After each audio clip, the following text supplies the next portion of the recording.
Hello everyone, and welcome to our Padlet. Our objective is to be able to question and assess the validity of our sources. Why is this important? At some point, a teacher will task you with a research assignment. You will sift through tons of sources, mostly on the internet, and you will have to be able to tell the good from the bad. The skill of deciphering reliable sources will flow into your life outside of school. As you discover websites, read blogs or articles, or get tagged on the latest news story, you will be able to identify fact from opinion, real from fake. So where do we start? By asking ourselves, how will I identify and evaluate my sources?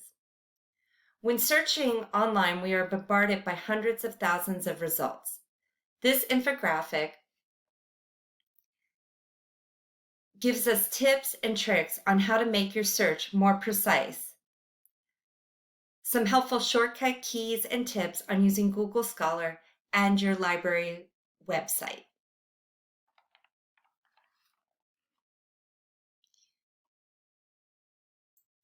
In the TED Ed video, How to Choose My News, you will learn basics of how to follow reliable sources and tips on how to follow news stories as they unfold.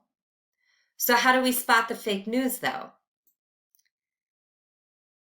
This video will teach us about circular reporting, satirical articles that people didn't get the joke about, and our desire for quick answers, all of which can lead us down the rabbit hole of fake news. Another video that can help us with evaluating our sources is the fact and opinion review. It is important for all of us to be able to identify fact from opinion. When looking at an article that has facts versus one full of opinions, the article with facts will be more reliable in your research because we will have evidence to be able to back up our claims. But let's be realistic though. Sources will have a mix of fact and opinion. Using this graphic organizer as we read our chosen pieces, we can identify fact from opinion. We will be able to look back on our chart and use the fact-based evidence in our papers. So, is this source reliable? This video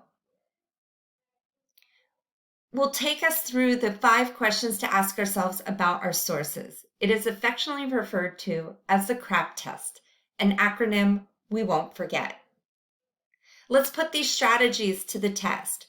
Hoax or real will take you to the Pacific Northwest Tree Octopus website.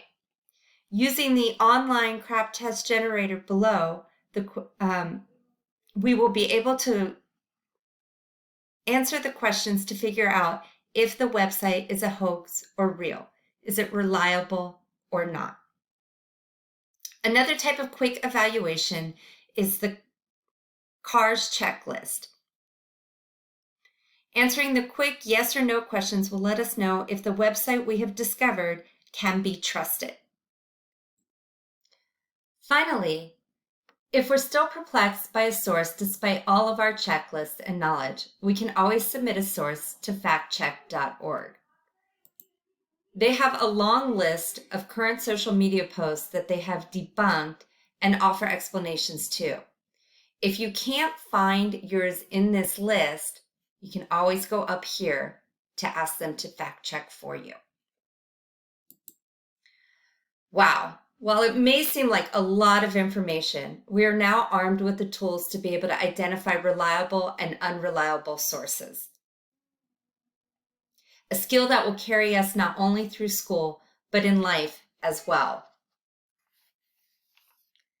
Because as technology is continually evolving and social media grows larger every day, we must be able to decipher what is reliable and what is not, what is fake and what is real.